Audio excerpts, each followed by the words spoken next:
হাজার বছর ধরে আমি পথ হাঁটিতেছি পৃথিবীর পথে। সিংহল সমুদ্র থেকে আরো দূর অন্ধকারে মালয় সাগরে। অনেক ঘুরেছি আমি ভীমবিসার অশোকের ধূসর জগতে। সেখানে ছিলাম আমি আরো দূর অন্ধকার বিদর্প নগরে। আমি ক্লান্ত প্রাণ এক, চারিদিকে জীবনের সমুদ্র সফেন।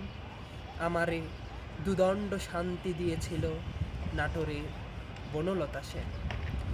চুল তার কবেকার অন্ধকার বিদিশার নিশা, মুখ তার শ্রাবস্তির কারুকার্য।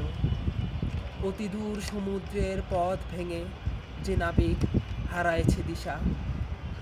সবুজ ঘাসের দেশ যখন সে চোখে দেখে দারুচিনি দ্বীপের ভেতর, তেমনি দেখেছি তারে অন্ধকারে। বলেছে সে, এতদিন কোথায় ছিলে? পাখির নীড়ের মতন চোখ তুলে চাওয়া নাটোরের বনলতা সেন। সমস্ত দিনের শেষে শিশিরের শব্দের মতন সন্ধ্যা আসে। ডানার রৌদ্রের গন্ধ মুছে ফেলেছিল।